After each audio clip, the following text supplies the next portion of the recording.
Let's get Pho!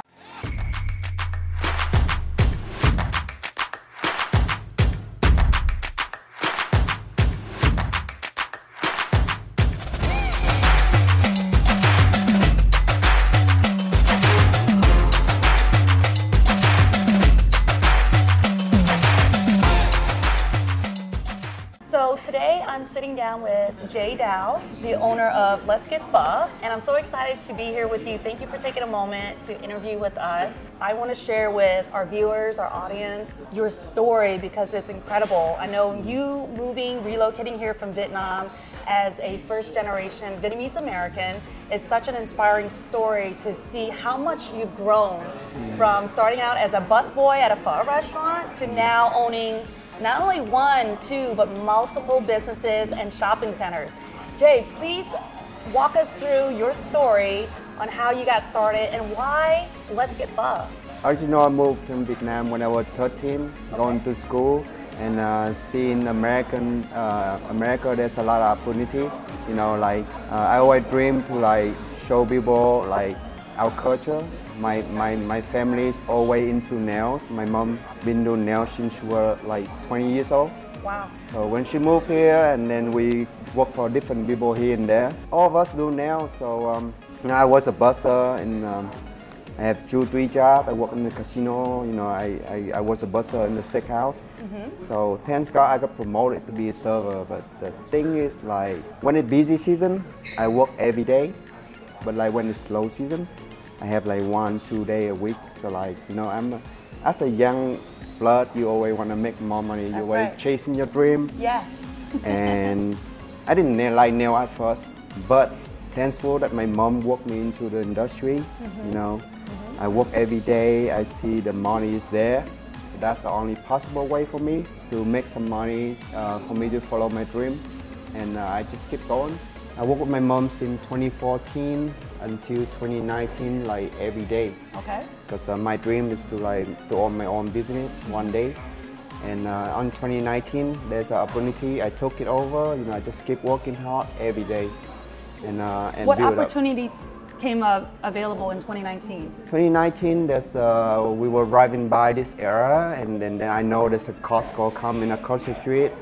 And I know that Raider come in, so I know this area gonna be really good. I just call. I just saw the number on the street. You know, like Commercial Plaza. So I gave them a call. You know, like they asked me about what I wanna do, and I want to put a nail salon in there. And luckily, they accept my offer. Amazing. Yeah. Now let me ask you, at that time, Jay, for people that are in the same position as you, maybe they're in a different market and they want to open a pho restaurant, a nail salon, and they came across a commercial building like you said, and they see a number. Not everyone's going to be comfortable to just call and say, hey, I'm ready to buy this building or build a business. I imagine at that time, did you have some savings, or how did you get, I guess, feel comfortable to say like it's time for you to open your own business?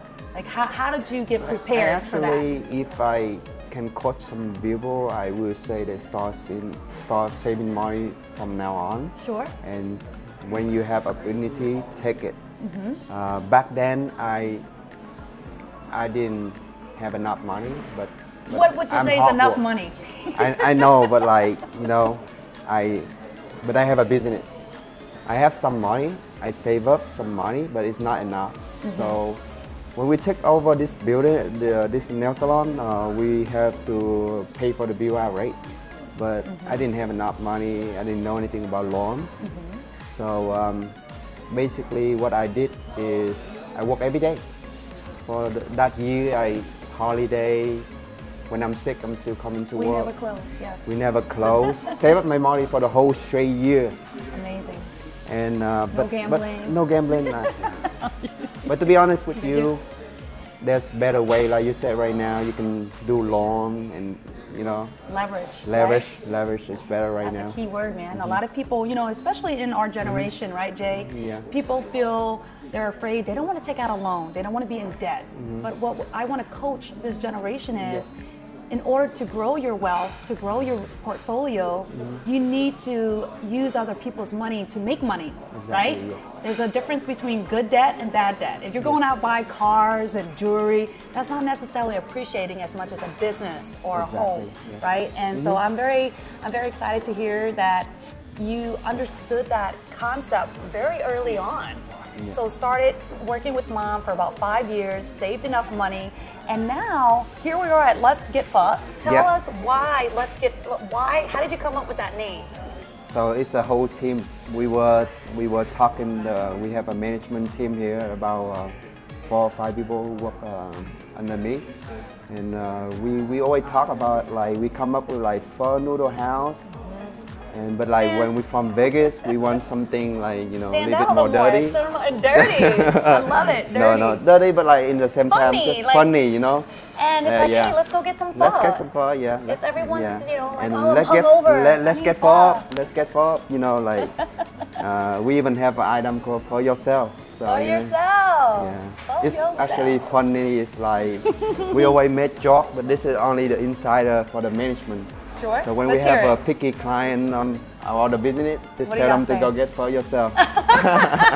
That's why we come up with the name of the Is that item. one of your specialties? Yeah, it's the like dishes? That could be it. something different. Like it's like hot pot style. Everybody can cook the meat and everything come on the side, and then you have a bowl of pho, and then you just cook everything. Basically, on. it is. It's make like your a own mini pho. hot spot, make your own pho. Yeah, that's neat. So let's talk about what we had today for lunch. I ordered the Oxtail Pho, and let me tell you, I'm usually a pho guy. Like I Yeah. do white meat, that's my go-to. But I saw this is, not a lot of people serve this item here in Las Vegas or most pho restaurants. Yes. And I have to say, I'm very impressed. The broth you. was really good. I like it wasn't too salty. It was very, I describe it as a nice warm hug. That's what pho is, Yes, you know? pho is, yes. And you nailed it, man. So Thank this is you. mom and dad's recipe, or tell us a little bit about this dish. Okay, me and my family, we love to have a week getaway. I mean, like we get together, you know, On a cook weekly stuff. basis. Yeah, weekly basis for the for family. like the family. Then we normally make like hotel, you know, pho, and then sometimes vermicelli. You know, and we've been doing that for like 10, 15 years, and you know they make really good. And then, like I said, when opportunity come, I took it, and I gamble. Yeah. Like you know when. That's how you gamble yeah, in life. I gamble. I love it. You invest. But still, if you work hard, if you know how to correct your mistake, we make a mistake when we do soft opening, but then we correct all the little mistake. I mean, there's learning curve. Always. Every day will be something else to learn. We just try to make it better. You improve. Improve.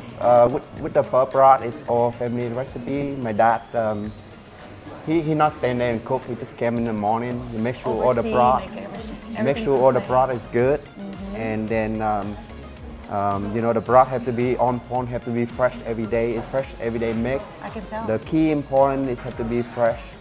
I tasted Yeah. a lot of love in that broth, right? It's Yes. all about, I mean, and I tease about this. Being Asian, we always say, like, how do we age so gracefully? I tell people I eat pho. I eat because the collagen from the beef collagen, bones, right? The chicken bones, all of that is a natural anti-aging. And then You don't need collagen. they have like rice noodle. They have like a lot of good nutrient, collagen, like you said. And you see the veggie dish on the side.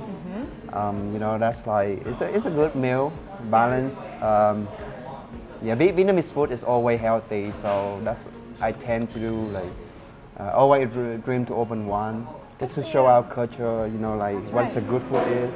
Yes. Yeah. And I love what you did with the place, because my experience at a lot of pho restaurants, I want to say most of the time you order, the dish comes, and then that's it. The server doesn't necessarily come back and check in, you know, they don't really have that customer service, but you've really modernized this area where it's not your traditional red seats, right? Vietnamese music playing. Tell me, like, what did you go to so many pho restaurants that inspired you to say, like, this is how I want my business model, my franchise to be? I've been to several restaurants in my life, but the only one key that I put in my mind is like I put myself as a customer. So when I walk into the restaurant, This is what I expected. I expected people to be friendly, to be nice, the food had to be clean, the restaurant had to be clean. That's how I want it. Of course. So I put myself in other people's shoes, like that's how I want it. So of course when you come in and if the table is clean, if the service is friendly, it's make a difference. Absolutely. You know, sometimes the food is 6 and 7 rate, but the service make it up. That's right. Yeah, that's right. But for us, we got greedy, but that's a good thing. Yeah. I love it. Yeah. So if I hear you correctly, you've been saving for this business, call it for 5 years, working, grinding, haven't taken time off. Yeah. And for someone out there that is interested in opening the same, you franchise Let's Get Pho, right? Yeah. Is this going to be available to people in Nevada only or nationwide? We're gonna do nationwide. We look at the point right now where we have. Our goal is to extend it at least 1 to 2 locations every year. We have to keep the system in touch. We gotta make sure everything okay. If we ever franchise, we have to make sure the quality and everything have to be the same thing, our original. So it's a task. Consistent. It's a task. Yeah. So if we can achieve, we can make sure that gonna happen with our other location where we expand without any problem, then we be confident and to scale even faster. To scale and faster. Yeah, I love it. Very important. And same. While I know we're right next door, we're off of St. Rose Parkway right now, but next door is MJ Nails. We'll definitely have a separate interview for that. Yeah. But today I really want to focus on Let's Get Pho. Yes. I love how over the last decade, the American generation, even across the nation, has been more exposed to our culture.